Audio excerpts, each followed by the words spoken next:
Roger menghentikan langkahnya dan berbalik menatap Naurin yang masih sibuk melepaskan tangannya. "Apa tanganku begitu menjijikan?" tanya Roger. Naurin menghentikan aktivitasnya dan menatap ke arah Roger. "Tidak, bukan itu maksudku. Aku hanya malu jika ada siswa lain yang melihat kita," jawab Naurin. "Kenapa harus malu? Kita hanya bergandengan dan bukan berciuman. Atau kau mau aku menciummu di depan banyak orang?" ucap Roger sambil mendekatkan wajahnya. "Baiklah, gandeng saja tanganku, ayo kita pergi menemui Sabrina untuk menepati janjimu itu," balas Naurin yang kini berjalan mendahului Roger. Sementara itu, Roger hanya tersenyum melihat tingkah Naurin. Mereka tidak tahu bahwa Hilda sedang memperhatikan dari kejauhan. "Kau bahkan berani menggoda priaku. Lihat saja apa yang akan kau terima, bersiaplah gadis bodoh," gumam Hilda dengan tatapan mata yang tajam. Bel pulang sekolah berbunyi, dan semua siswa-siswi berhamburan keluar dari kelas masing-masing untuk pulang. "Ayo cepatlah sedikit, Naurin. Kau sangat lambat," teriak Sabrina yang menunggu Naurin mengemasi peralatan sekolahnya. "Kau pulanglah dulu," seru Naurin pada Sabrina yang sudah berdiri di pintu kelas. "Ya sudah, kau hati-hati ya. Aku tidak bisa membiarkan ayahku menunggu terlalu lama." "Bye, Naurin," sahut Sabrina sambil melambaikan tangan, yang langsung dibalas oleh Naurin. Sabrina pun pulang terlebih dahulu, meninggalkan Naurin sendirian di dalam kelas. "Akhirnya selesai juga. Sepertinya aku harus membeli tas yang lebih besar dari ini," gumam Naurin sambil beranjak dari tempat duduknya. Saat Naurin keluar dari kelas, tiba-tiba dua orang siswi menyeret dan membawanya ke gudang belakang sekolah. "Bro!" Naurin jatuh tersungkur di lantai karena didorong begitu saja oleh kedua siswi itu. Hilda datang dan berdiri di depan Naurin, yang sedang meringis kesakitan karena lututnya terluka oleh pecahan keramik di gudang itu. "Hanya luka kecil, kenapa kau sangat lebay sekali?" teriak Hilda. Naurin mendongakkan kepalanya, menatap tajam ke arah Hilda. "Ada apa dengan wajahmu? Kau bahkan sangat berani menatapku seperti itu," timpal Hilda seraya menjambak rambut panjang Naurin. Tatapan Naurin semakin tajam dengan sedikit meringis kesakitan. "Lepaskan tanganmu. Atau kau mau tanganmu itu tidak lagi berada pada tempatnya," ucap Naurin dengan nada penuh emosi. "Kau mengancamku," balas Hilda, semakin kuat menjambak rambut Naurin. Dengan cepat, Naurin juga meraih rambut Hilda di depannya. "Au!" teriak Hilda. "Sudah kubicara, lepaskan tanganmu itu," sahut Naurin. "Hei, kalian! Kenapa diam saja? Tahan gadis sialan ini," perintah Hilda. Dua siswi itu pun memegangi kedua tangan Naurin dengan kuat, sementara dua siswi lainnya menyelamatkan Hilda dari cengkraman Naurin. Kedua tangan Naurin kini ditahan oleh siswi suruhan Hilda. "Lepaskan tanganku!" berontak Naurin, namun kedua siswi itu lebih kuat darinya. Plak, plak. Dua tamparan keras mendarat di kedua pipi Naurin, hingga pipinya yang putih dan mulus berubah menjadi merah dengan sedikit darah yang keluar dari sisi bibirnya. "Tamparan ini tidak seberapa untuk perbuatanmu yang sudah berani menggoda priaku. Hai, kau! Ambilkan air yang sudah kusiapkan untuknya," perintah Hilda. Salah satu siswi berlari dan mengambil dua ember berukuran sedang yang berisi air bekas cucian piring dari kantin, lalu meletakkannya di samping Hilda. "Biur, biur!" Hilda menyiramkan air tersebut hingga membasahi seluruh seragam yang dipakai Naurin, bahkan kedua mata Naurin terasa sangat perih terkena air itu. Suara tawa terdengar begitu nyaring dari kelima siswi yang menyiksa Naurin. Brak! Pintu gudang dibuka dengan paksa oleh seseorang. "Sedang apa kalian di situ? Keluar! Atau aku akan melaporkan kalian pada kepala sekolah di sini," teriak pengawal yang ditugaskan untuk menjemput Naurin. "Untuk kali ini kau selamat, gadis bodoh. Ayo, pergi dari sini," Perintah Hilda, meninggalkan ruangan diikuti oleh siswi suruhannya. Pengawal itu berlari menghampiri Naurin yang sudah tersungkur di lantai. "Ayo, saya antar ke rumah sakit, Nyonya," ujar pengawal, hendak mengangkat tubuh Naurin yang basah kuyup. "Tidak perlu, bawa aku ke toilet saja. Mataku tidak bisa terbuka karena sangat perih," perintah Naurin. Pengawal itu pun mengangkat tubuh Naurin dan berlari membawanya ke toilet. Naurin membasuh mukanya, dan kini kedua matanya mulai bisa terbuka perlahan. "Awas saja kau, Hilda. Aku akan membalas berkali-kali lipat lebih perih dari ini," ujar Naurin sambil melihat ke cermin, di mana sisi bibirnya kini sedikit membengkak dan lebam. Naurin keluar dari toilet dan melihat pengawalnya berdiri di depan. "Ayo, kita pulang," perintah Naurin sambil berjalan melewatinya. "Nyonya, apakah kita mau mampir ke toko baju terlebih dahulu untuk mengganti baju Nyonya yang basah kuyup itu?" tanya pengawal. "Tidak perlu, mampir saja ke toko bingkai," jawab Naurin. "Baik, Nyonya." Mereka berdua pun menaiki mobil dan berlalu meninggalkan sekolah tersebut. "Ricard, kenapa sampai sekarang gadis kecil itu belum juga pulang?" tanya Labrain yang sedang duduk di ruangan utama. "Mungkin sebentar lagi, Tuan," jawab Ricard. Naurin akhirnya tiba di depan mansion, turun dari mobil, dan masuk ke dalam menghampiri Labrain. "Aku sudah membelikan bingkai yang hampir mirip dengan milikmu yang pecah, terimalah," ucap Naurin sambil meletakkan tote bag kecil di atas meja, lalu berbalik dan berjalan meninggalkan mereka. "Danto!" teriak Labrain kepada pengawal antar jemput Naurin. "Iya, Tuan," jawab Danto. "Apa yang terjadi padanya?" tanya Labrain, menatap Naurin yang sudah masuk ke kamarnya. Sejenak Danto diam, karena memang dia tidak boleh mengatakan pada siapapun tentang apa yang dilihatnya. Bahkan, Danto sudah berjanji pada Naurin. "Kenapa kau diam? Cepat katakan," bentak Labrain, menatap tajam ke arah Danto. Anu, Tuan, Nyonya melarang saya untuk menceritakannya," jawab Danto sambil menundukkan pandangannya. "Sejak kapan kau lebih patuh padanya daripada denganku?" ujar Labrain. "Baik, Tuan, tadi Nyonya muda dibuli oleh anak satu semannya," jawab Danto. "Diapakan saja dia?" ucap Labrain dengan raut wajah yang mengerikan. "Saya kurang tahu, Tuan. Saat saya mendobrak pintu gudang sekolah, hanya terlihat Nyonya yang sedang diguyur oleh air bekas cucian piring, sehingga membuat kedua mata Nyonya perih.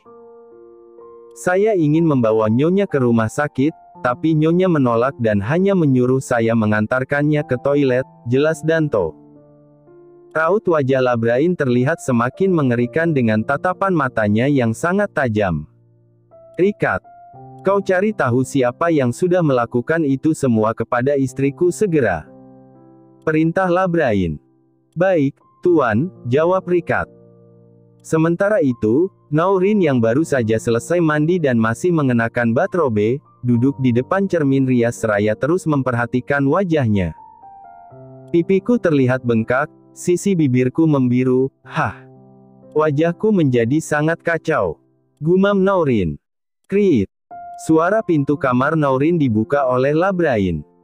Naurin langsung menoleh ke sumber suara. "Kau, ada apa ke kamarku?" tanya Naurin sambil beranjak dari tempat duduknya. "Apa aku tidak boleh masuk ke kamar istriku sendiri?" jawab Labrain seraya berbaring di atas kasur. Naurin pun terdiam dan kembali duduk di kursi riasnya. "Apa itu sangat menyakitkan?" tanya Labrain. "Apanya?" ulang Naurin, menoleh ke arahnya.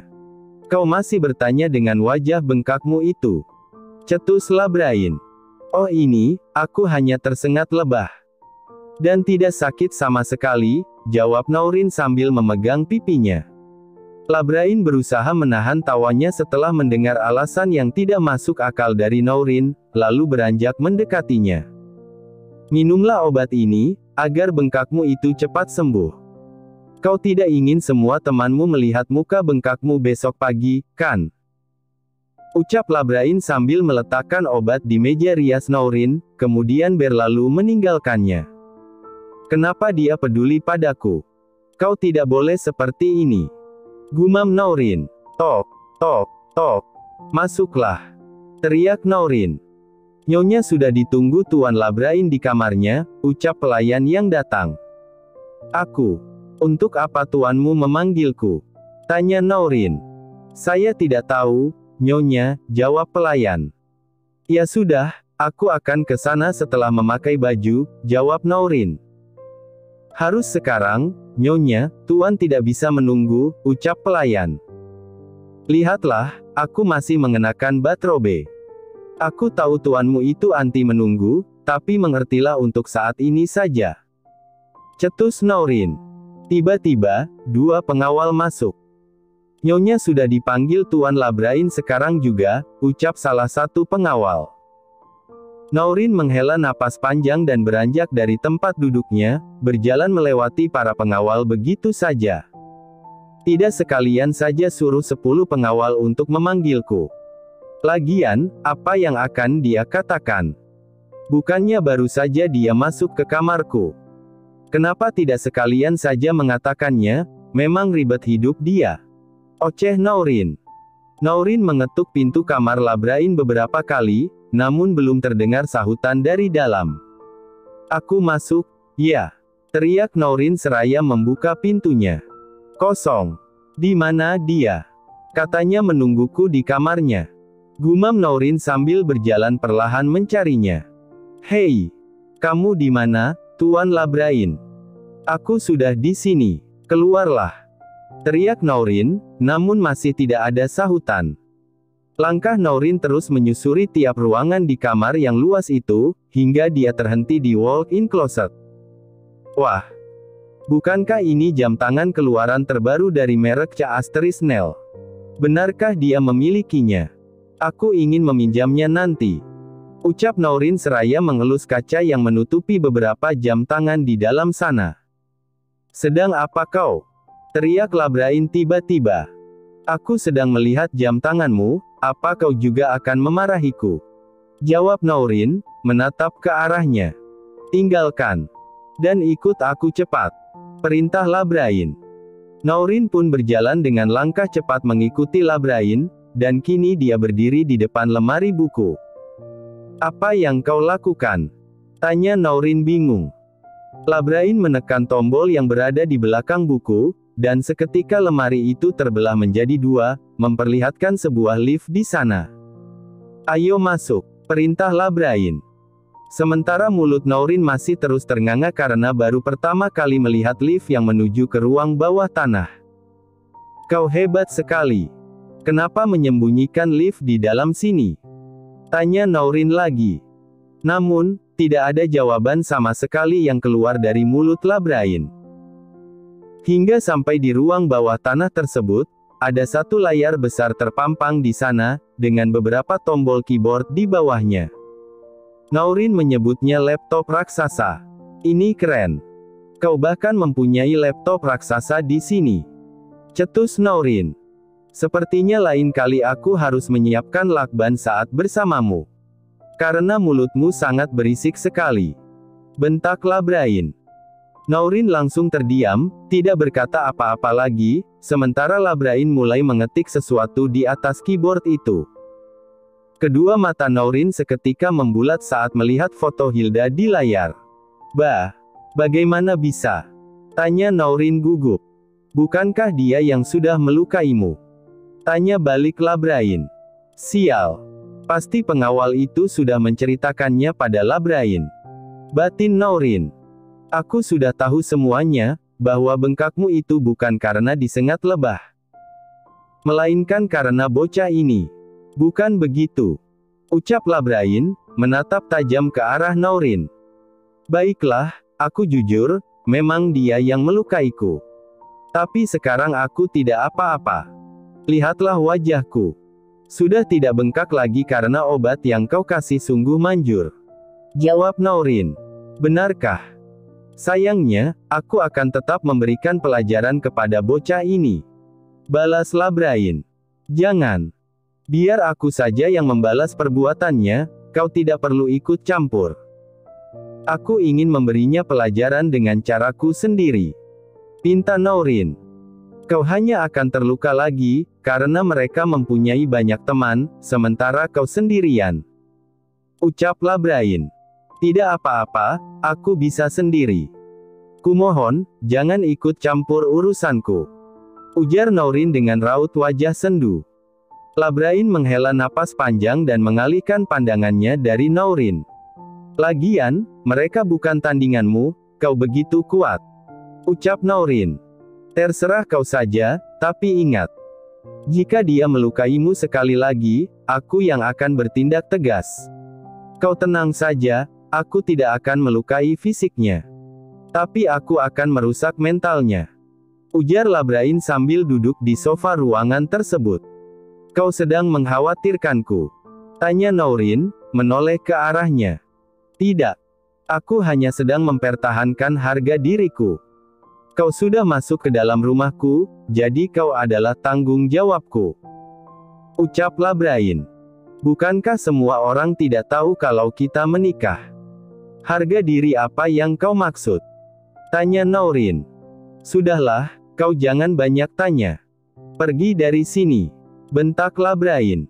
Kau aneh sekali. Kadang baik, kadang juga kasar. Menyebalkan. Nourin hendak pergi, namun seketika menghentikan langkahnya kembali dan berbalik ke arah Labrain. Aku ingin meminjam jam tangan Ca Astrisnelmu. Apa boleh? Ujar Nourin.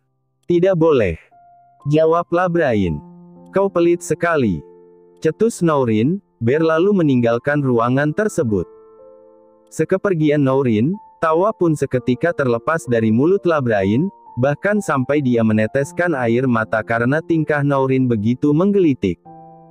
Dasar bocah. Masih sempat-sempatnya dia meminjam jam tangan saat sedang kesal padaku. Ujar Labrain. Sementara di depan, Nourin terus saja mengoceh tiada henti. Brak. Pintu kamar Labrain ditutup dengan keras oleh Nourin. Pelayan. Teriak Nourin. Seorang pelayan pun datang menemuinya. Ini sudah jam berapa? Tanya Nourin. Jam 4 sore, Nyonya, jawab pelayan. Sepertinya aku lelah dan ingin tidur, jangan bangunkan aku sampai pagi. Kalau tuanmu menyuruhmu, katakan saja apa yang aku suruh. Ucap Nourin. Baik, Nyonya, jawab pelayan. Nourin pun masuk ke kamarnya dan mengunci pintunya dari dalam. Waktunya tidur. Gumam Nourin sambil merebahkan tubuh mungilnya di atas kasur, menarik selimut menutupi sebagian tubuhnya, dan mulai memejamkan kedua matanya. Waktu menunjukkan pukul 23.58 waktu Indonesia Barat. Nourin tampak gelisah saat tertidur, miring ke kiri, miring ke kanan, dan juga menungging. Semua itu dilakukannya untuk menahan perutnya yang sangat lapar, bahkan bunyi keroncongan dalam perutnya terdengar begitu menakutkan di malam hari. Tidak. Sepertinya aku harus makan malam ini juga. Kenapa sangat tersiksa menahan lapar di malam hari? Ya ampun, Nourin, harusnya kau makan dulu tadi sore sebelum tidur. Oceh Nourin sambil beranjak dari tidurnya. Sepi. Tidak terlihat ada kehidupan di mansion itu saat tengah malam. Ya, pastilah sudah sangat sepi. Jam 10 saja sudah pada tidur. Bahkan pencuri pun akan sangat senang melihat ini semua. Gumam Nourin sambil memasuki dapur. Kemudian, dia membuka kulkas, dan hanya terlihat makanan yang merepotkan untuk dimasak. Seketika, pandangan Nourin tertuju pada mie instan cup di atas lemari, namun dia harus mencari pijakan yang lebih kuat dan bisa menopang tubuhnya tanpa bergeser lagi oleh lantai yang licin. Wah, kenapa aku tidak menggunakan kursi kecil ini sedari dulu? Akhirnya, Nourin menemukan kursi kecil di sebelah dapur, lalu mengambilnya dan menjadikannya pijakan. Mie instan cup pun sudah berada di depannya. Dengan semangat, Nourin menuangkan air panas untuk menyeduhnya. Sedang apa kau? Sahut Labrain dari kegelapan di depan sana. Ya ampun. Kau datang tiba-tiba dan mengagetkanku saja. Balas Naurin. Kau akan menimbun lemak di perutmu malam ini. Bukankah katanya kau diet untuk menjaga tubuhmu agar tidak gemuk? Dasar omong kosong. Cetus Labrain seraya mengambil air minum di dalam kulkas dan meneguknya. Naurin memasang wajah malunya karena ketahuan oleh Labrain untuk kedua kalinya. Kali ini aku tidak memikirkan lemak, lagian kan aku sudah punya suami. Buat apa diet lagi? Jawab Naurin sambil mengaduk mie cupnya yang sudah matang. Kau yakin suamimu akan suka dengan tumpukan lemak di perutmu nantinya? Ujar Labrain mendekatinya di meja makan. Kalau tidak suka, biarkan saja. Kalau perlu, pulangkan aku ke rumah orang tuaku, biarlah aku menjadi janda. Asalkan aku tak ingin ada pengkhianatan di dalam rumah tanggaku. Itu saja. Jawab Naurin, mulai menyeruput mie-nya. Apa yang kau maksud pengkhianatan itu? Tanya Labrain. Kau sungguh tidak tahu artinya pengkhianatan. Tanya balik Naurin, menatap Labrain yang kini sudah duduk di depannya. Tidak. Jawab singkat Labrain. Baiklah, aku jelaskan. Ada sepasang suami istri, terus si suami tidak mencintai istrinya karena banyak tumpukan lemak di perutnya. Nah, si suami mencari wanita lain di luaran sana yang lebih seksi, dan akhirnya mereka mempunyai hubungan spesial di belakang istrinya. Kurang lebih seperti itu, jawab Naurin. Terus istrinya diam saja. Kenapa tidak membunuh wanita seksi itu karena sudah menggoda suaminya? Tanya Labrain, menatap ke arah Naurin. Kau pikir membunuh orang itu gampang? Bisa-bisa istrinya dipenjara dan suaminya lebih bebas di luaran sana. Itu hal bodoh. Kalau aku jadi istrinya, aku akan meminta cerai saja dan tidak ingin lagi berurusan dengannya. Cetus Naurin. Memangnya kau tidak sakit hati atas kelakuan suamimu, misalnya? Cerca Labrain. Yah, sakit hati, tapi biarkan saja. Kenapa kau sekarang sangat berisik? Pergilah, aku sedang menikmati makananku. Perintah Naurin, kembali menyeruput mie-nya. Labrain memasang wajah dinginnya kembali, karena baru pertama kali dia merasakan diusir seseorang secara langsung di depannya. Lagian, suamimu itu tidak menyukaimu. Jadi, kapan saja dia akan tergoda dengan wanita seksi di luaran sana. Lakukanlah sesuatu untuk terus mempertahankan rumah tanggamu. Ujar Labrain, berlalu meninggalkan Naurin. Dek. Seketika jantung Naurin terasa sesak mendengar perkataannya. Apa yang dia katakan? Sangat menyebalkan. Lagian, aku harus melakukan apa? Biarkan saja dia tergoda dengan wanita lain. Aku tidak peduli. Gumam Naurin, yang meninggalkan mie-nya begitu saja di atas meja makan. Brak. Suara pintu kamar ditutup paksa oleh Naurin. Membuatku tidak nafsu makan saja. Pekik Naurin, kembali tidur di atas kasurnya. Sementara di luar, Labrain kembali lagi dan tersenyum melihat tingkah kesal Naurin. Ia mengambil sisa mie cup instan dan memakannya. Dasar bocah. Batin Labrain seraya menyeruput mie tersebut sampai habis tak tersisa. Pagi hari yang cerah pun telah tiba. Naurin merasakan sesuatu yang hangat saat memeluknya. Ia membenamkan wajahnya pada kehangatan itu, dengan kedua mata yang masih terpejam, meraba setiap lekukan yang dirasakannya. Sampai akhirnya Naurin membuka kedua matanya dan melihat Labrain dengan piyama yang sudah terbuka berada tepat di pelukannya. Naurin melepaskan tangannya perlahan dari dada kekar Labrain. Naurin beringsut mundur menjauhi Labrain yang masih terlelap, melihat sekeliling ruangan. Bukankah ini kamar Labrain? Kenapa bisa aku di sini? Gumam Naurin, beranjak ke posisi duduk. Ayo, otakku, bekerjalah. Apa yang terjadi semalam? Timpal Naurin, mencoba mengingat sesuatu. Flashback on. Pada malam yang sama, tepatnya pukul 2 waktu Indonesia Barat dini hari, Naurin yang sudah terlelap tiba-tiba merasakan dingin di sekujur tubuhnya. Ia benar-benar menggigil sampai mematikan AC di ruangan kamarnya. Sial. Tetap saja aku menggigil. Apa yang harus aku lakukan? Tolong aku, ucap Naurin, melilitkan selimut di seluruh tubuhnya. Kemudian, sebuah ide muncul di pikirannya. Naurin beranjak dari tempat tidurnya, berlari ke arah kamar utama Labrain yang terletak di lantai 2, dan bergegas membuka pintu kamar Labrain yang untungnya tidak dikunci. Tanpa pikir panjang, Naurin langsung berbaring di sebelah Labrain yang sudah terlelap dengan dada kekarnya yang terbuka. Naurin merapatkan tubuhnya pada Labrain untuk mencari kehangatan.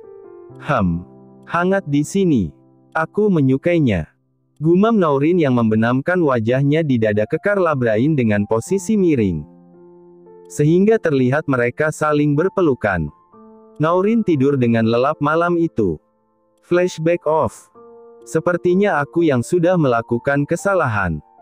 Gumam Naurin, perlahan turun dari tempat tidur, berjalan mengendap-endap untuk keluar. Baru saja tangan Naurin menyentuh gagang pintu. "Hei, gadis cabul. Mau kemana kau?" teriak Labrain, masih dalam posisi terlentang. Naurin berbalik dan menghampirinya. "Kau sejak kapan bangun?"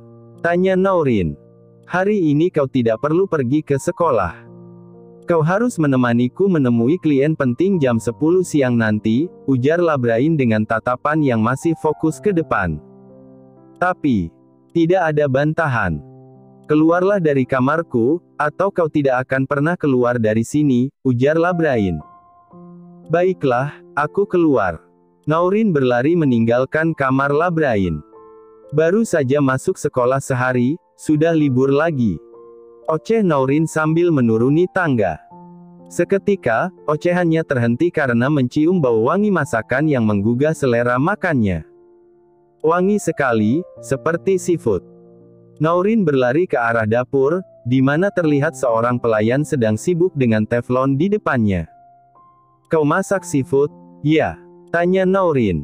"Iya, Nyonya, saya masak udang asam manis dan kerang tumis." "Apakah Nyonya suka?" tanya balik pelayan. "Aku sangat suka. Masaklah yang enak, aku akan segera kembali setelah mandi," perintah Naurin. "Baik, Nyonya," jawab pelayan. Sementara di kamarnya, Labrain sedang sibuk pada layar ponsel di depannya, kemudian menelpon Ricard. "Kau bilang pada klien yang kau maksud untuk menemuiku secara langsung di restoran yang biasa aku gunakan untuk pertemuan meeting dengan yang lainnya," perintah Labrain. "Baik, Tuan. Apa perlu saya temani Tuan?" tawar Ricard. "Tidak perlu. Aku akan datang bersama Naurin. Kau memantau saja dari luar," jawab Labrain. "Benarkah? Aku ikut senang mendengarnya, akhirnya Tuan akur juga dengan Nyonya muda," ucap Ricard. Tut, tut, tut. Telepon pun diakhiri sepihak oleh Labrain. "Tidak perlu malu seperti itu, Tuan, aku mengerti kau," gumam Ricard dari seberang. Suara ketukan terdengar dari pintu kamar Labrain. "Masuklah," teriak Labrain. "Tuan, sudah ditunggu Nyonya muda di meja makan," ucap pelayan. "5 menit lagi. Kau keluar saja," perintah Labrain. "Tidak bisa, Tuan, Nyonya tidak bisa menunggu terlalu lama," balas pelayan. "Sejak kapan dia seperti itu?" tanya Labrain. "Sejak tadi, Tuan. Kata Nyonya, dia tidak ingin menunggu Tuan terlalu lama." "Harus sekarang juga," jawab pelayan itu. "Sepertinya dia sedang bermain-main denganku," batin Labrain, berjalan melewati pelayan yang masih berdiri di samping pintu. Labrain berjalan menghampiri meja makan, di mana sudah terlihat Naurin yang duduk di sana. Ia menarik kursi dan duduk tepat di depan Naurin. "Kau tidak ingin duduk di sana?" ucap Naurin, menunjuk ke arah kursi tengah yang biasa ditempati Labrain. "Tidak. Kau saja duduk di sana menggantikanku. Bukankah sekarang kau juga sama denganku? Tidak bisa menunggu," ujar Labrain. "Ah, kau terlalu serius. Aku hanya bercanda. Cukup kau saja yang paling anti menunggu, itu saja sudah membuatku pusing. Jadi, tidak ada lagi yang lainnya," jawab Naurin, terkekeh kecil. Kali ini, Labrain benar-benar merasa dipermainkan oleh gadis kecil yang ada di depannya itu, namun anehnya, Labrain tidak emosi ataupun mengeluarkan kata-kata kasar untuk mengungkapkannya. Ia hanya terdiam begitu saja. Kau cobalah udang asam manis ini, sangat enak sekali. Pelayanmu itu memang pintar memasak, ucap Naurin, mengambilkan udang tersebut ke atas piring Labrain. Kenapa kau hanya diam saja? Ayo, cobalah, apa perlu aku menyuapimu? Timpal Naurin. Tidak perlu. Aku tidak suka udang. Cetus Labrain, mengembalikan udang ke dalam wadahnya kembali. Wah, sayang sekali kau tidak suka, berarti biar ku habiskan saja udangnya. Ujar Naurin, menuangkan semua udang ke dalam piringnya. Udangku. Batin Labrain, berteriak melihat makanan favoritnya dilahap Naurin. Kini, Labrain hanya bisa menelan ludahnya saat melihat Naurin memakan semua udangnya tanpa sisa. Kau mau makan atau tidak? Kenapa terus melihatku seperti itu? Benar-benar menakutkan. Cetus Naurin. Namun, Labrain sama sekali tidak menjawabnya dan fokus pada makanannya kembali. Sarapan pun berjalan dengan hikmat tanpa ada suara keributan lagi dari keduanya hingga selesai. Terima kasih sudah menonton, guys. Jangan lupa klik like jika kalian menikmati cerita ini, subscribe untuk update konten seru lainnya, dan tinggalkan komentar di bawah tentang apa yang kalian pikirkan atau cerita apa yang ingin kalian dengar selanjutnya. Dukungan kalian sangat berarti. Sampai jumpa di video berikutnya.